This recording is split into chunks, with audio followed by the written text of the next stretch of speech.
it just dawned on me that I've had this generator almost 19, 20 years. And I looked the date up on this pressure washer, and I've had this pressure washer for exactly 21. It'll be 22 years in just a couple of months. Man, I get some use out of my stuff.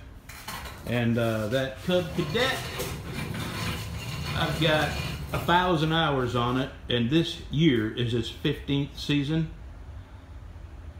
So I've got my money's worth out of that too. I'm not bragging. I'm just saying, if you take care of your stuff and you fix the stuff that's broken, you can keep it a long time. That, in all honesty, I've probably got 5 or 6 hours at the most on that there. It's just not something, I've even thought of selling it because I use it so rarely. The last time I used it for any length of time was out at my gate. I brought that and my welder out there when I had to weld some diagonal cross pieces on it to keep the gate from flexing. And that was years ago. 4 years, 5? No, longer than that. 6 or 7 years ago. And I've used it a time or two since then. When I built my hen house right out the door here, I used it to run my welder. So I maybe at the most 8 hours on it. And I did change the oil, and it was black. But anyway, I just thought I'd, yeah, maybe I am bragging a little bit. But I really get a kick out of keeping stuff way longer than the manufacturers intended you to keep them. That's a Generac 6-horse. And I just ordered a part. You can still get parts for them. And the part I ordered was this. This leaks. And it leaks around here. And I could probably take it apart and fix it. Put some O-rings in it. But the doggone thing is only like 15 bucks shipped. So I just bought a new one. And I'll take the air filter off, check that, make sure. I've never replaced the air filter in this, but I have cleaned it a time or two. Maybe it's time to get a new air filter. Or I probably got one. Anyway, this is a, that's what engine it is. It has been a damn good pressure washer. Now, it'll go up to 3,200 PSI, and I keep it cranked down to about 2,700, just because I don't want to stress the pump. And 2,700 PSI has done everything I have needed this thing to do. So, anyway, that's my little engine bragging right there. Good morning, y'all. She sees something. What do you see, baby? Is there a squirrel out there? Is there a squirrel out there? Did you see the squirrel? Go see that. Go get it. Go get that squirrel. Go get it.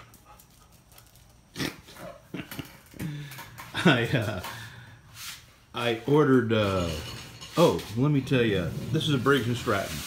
And all Briggs & Strattons after the year 1965, the engine code, let me see if I can show you this without the glare.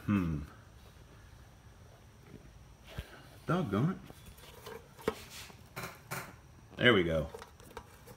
On the engine code, the first 2 numbers on the engine code are the year the engine was built. This was built in '96. The second 2 numbers are the month. And I believe the remaining numbers are the plant. So when you have an old Briggs engine, you want to know how old it is. It was made after 1965. You look for the engine code, and the first 2 numbers will tell you the year it was built. And the second 2, the month. Yes, I know, I already said that. So I've had this thing 21, almost 22 years. And I mentioned it before, the only thing that's ever gone wrong is this pump head here went bad. It cracked, and it was my own fault. And I didn't try to claim warranty. I told them that I'd left water in it over the winter and it cracked. And they sent me a new one. This is Generac. They sent me a new one free of charge, and I put it on, and This is actually a 3200 PSI pump, but I have this turned down. Under here, you turn it, that's how you adjust it. Excuse me, you adjust it using this, but underneath here you can adjust the maximum, and I have it set to 27 so I don't ever go over that. And the reason is, I just want to, 27's done everything I've ever needed to do. I mean, it'll take paint off the cement, and you know, 2700 PSI is plenty for everything I've needed so far. And if I ever need that few hundred extra, 500 extra PSI, I can always turn it up. But what I'm doing now is adjusting these valves. When do you see this? I thought I had done this, and boy, was I wrong. I'd never done this. These are supposed to be adjusted to 4 or 5 thousandths. And as you can see, that's a good bit more than 4 or 5 thousandths. And the way I do it, now I'm no expert small engine mechanic, so all you experts, if you happen across this video, let me tell you, I'm just a guy who works on stuff in his shop for fun and adventure, okay, and excitement. So no need to go telling me I'm doing it wrong, because the way I've done it, like I said, I've had this almost 22 years. I've had that 15 years. I got 1,000 hours on it, and everything I have runs in tip-top condition. So don't give me any crap. All right, the way I do it is I put a screwdriver in the spark plug hole, and I pull this until the cylinder comes up to top dead center, or as high as the cylinder will come, that's where it's at now.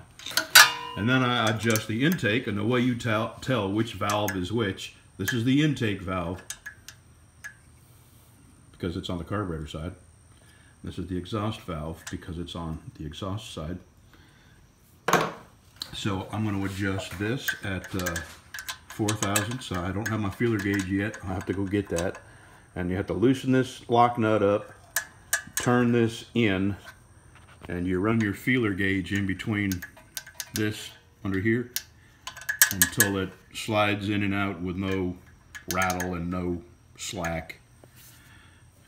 And then you lock it back up, and you run the piston around again until this, you bring it back to top dead center until it's the exhaust valve's turn to operate, and then you adjust that one. And I'm not going to show you how I do that, just because there's too many other videos out showing you how to do that.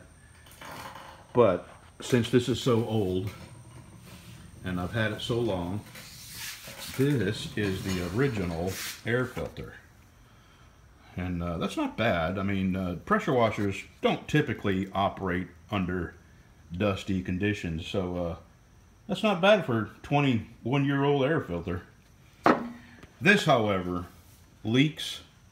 It leaks around here, and it leaks around here. And this, I've taken this off a few times to drain the sand out of it. See, it's got a crack in it. And they don't sell this little plastic part. I could just bypass this and put my own, you know, plastic shut-off valve. As a matter of fact, I bet you up in there I've got one. But I want to put the right thing back on there. So I ordered a new shut-off valve, and it was only like 16 bucks shipped.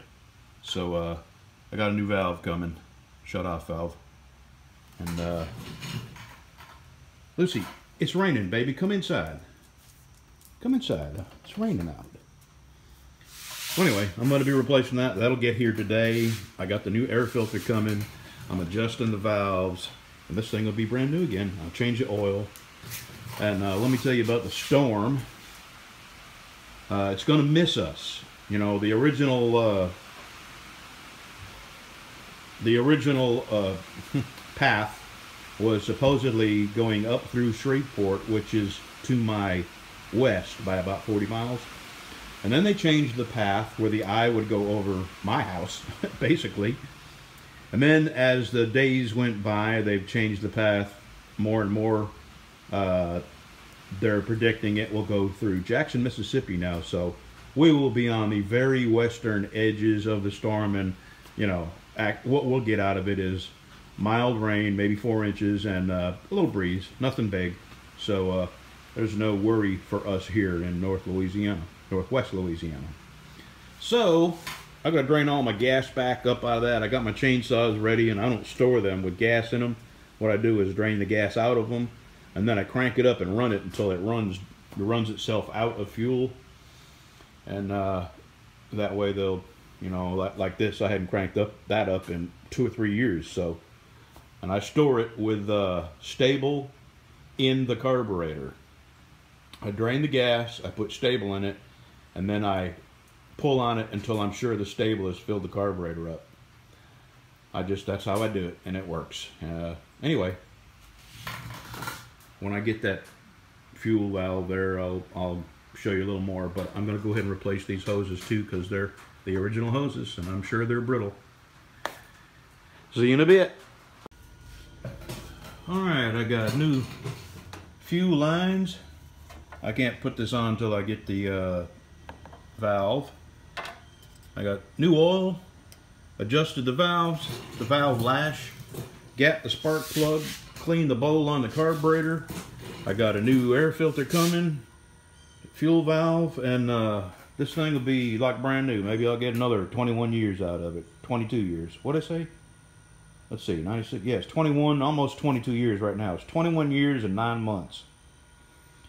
So, yeah, when I get that fuel shut-off valve, I could have, you know, I could have just put like an inline filter and then a shut-off valve and gone directly to here with it.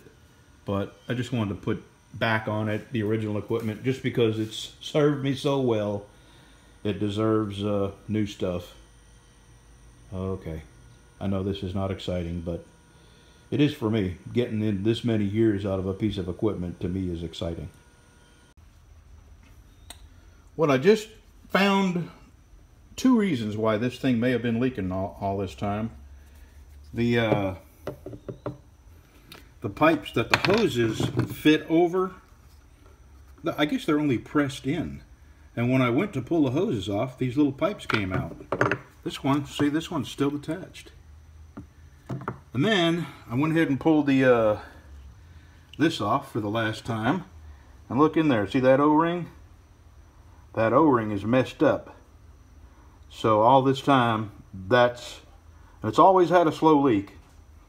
So all this time, that's what the leak has been. So I could have took this off. I put a new O-ring in there 20 years ago. But the only time it leaked was when I wasn't running the engine. So whenever I stopped the engine, I'd just turn this off and it would stop leaking. One of them things that while you're in the middle of using it, you don't want to stop and fix it. And when you're not using it, it sort of gets shoved to the back of things you got to do every day. So, but now I know. I'm glad I took it apart. The O-ring was off. It was cattywampus, wobbly-jawed, and possibly these were leaking a little bit too. All right, all I'm doing now is waiting for the UPS guy to show up with my new one. See you in a bit. Man, I got a Hummingbird stuck in here. I'm going to shut off all my lights. Oh, you look like you're in terrible shape.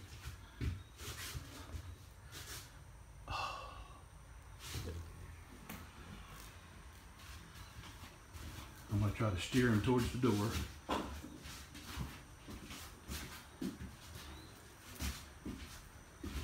Come on. Here.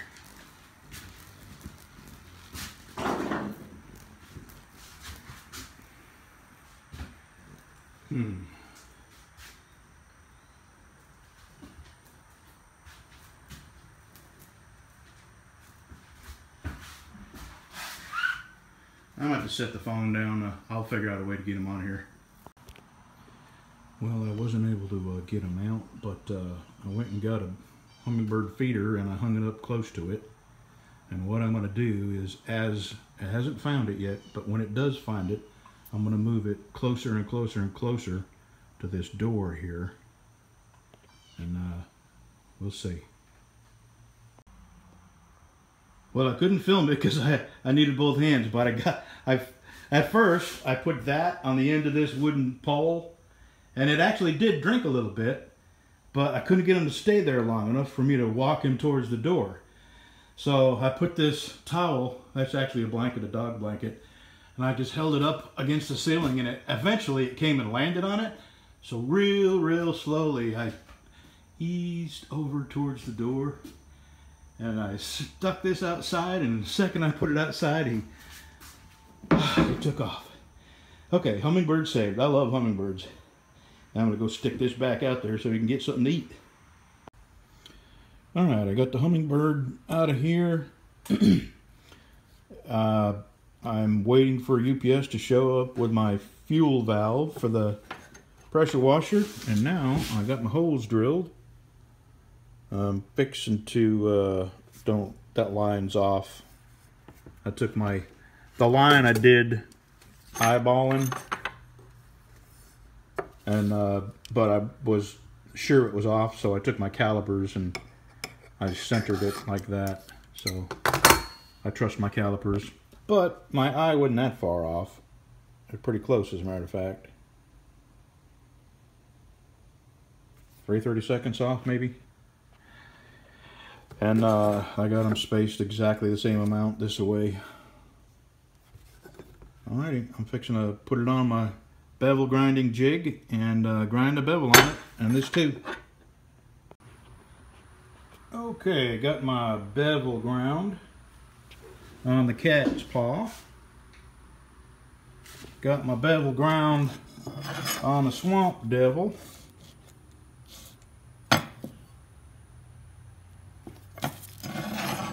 I just wanted to show you this cradle that I made for my cell phone. When I'm sitting here, this is a very tedious and time-consuming part of the making knives.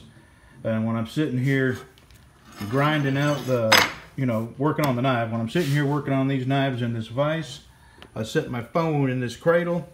I set it over here and I watch my videos, my YouTube videos, all the people I subscribe to. I may not comment, but I watch everybody's videos.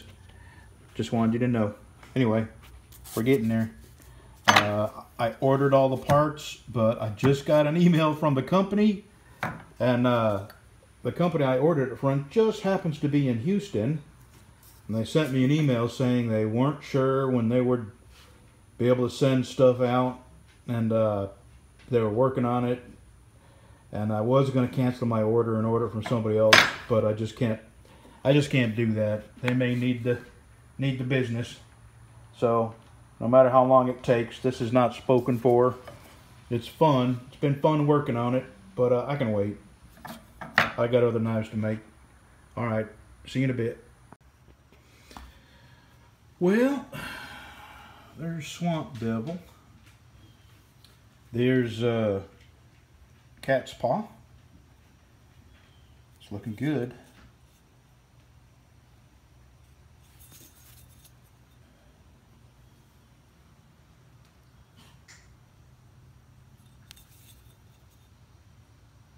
I'm off a little bit there.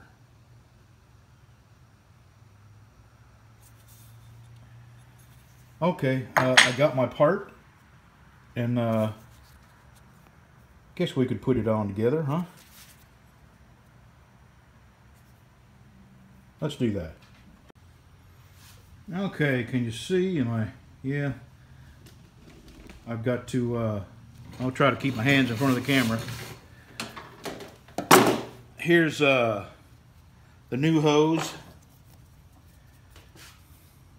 that goes from the gas tank to the valve.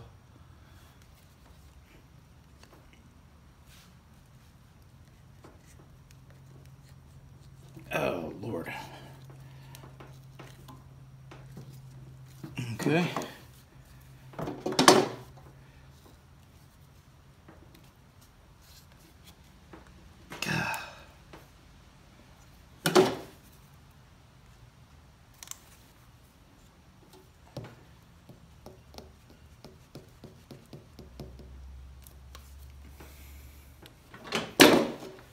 Here's the one that goes from here to the carb.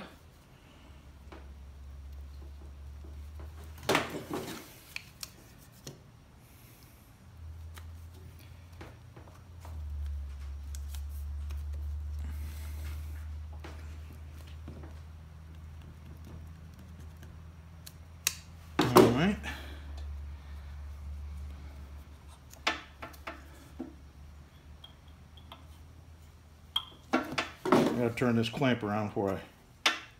There we go.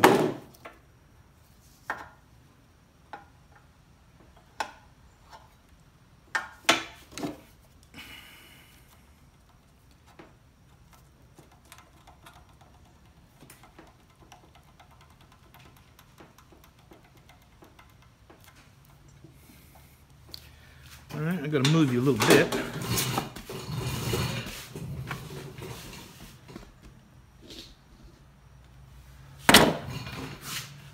Now this goes right there. There's a little spacer that holds it out. Let me put the bolt through there. Put the spacer on. Here's my 10mm.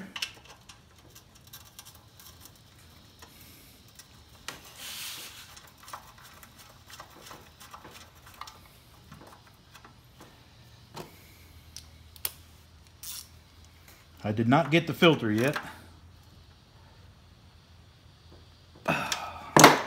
Alright, that's on, that's off. Did you know that? This may not be something everybody knows. Whenever you come across a valve like this, whenever the valve is in line with the hoses coming in and the hoses going out, and in this case it's the inlet, it's on. Whenever it's crossways across the inlet coming in, it's off. Anyway, I'm gonna leave it off, put some gas in it. So all I'm waiting on is the air filter, and this thing is brand new. And I'll crank it up. I'll be using it Friday. I'll take some footage.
The first thing I do is clean them up.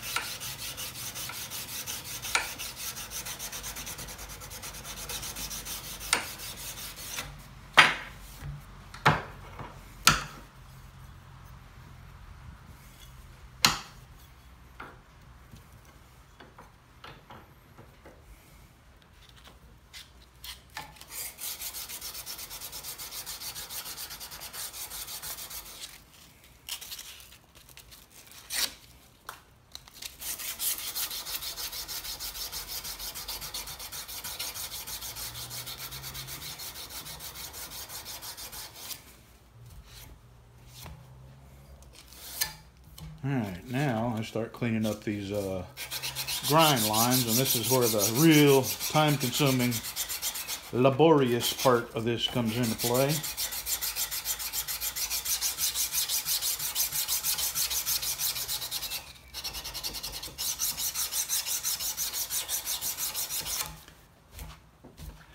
Okay, see you in about 5 or 6 hours.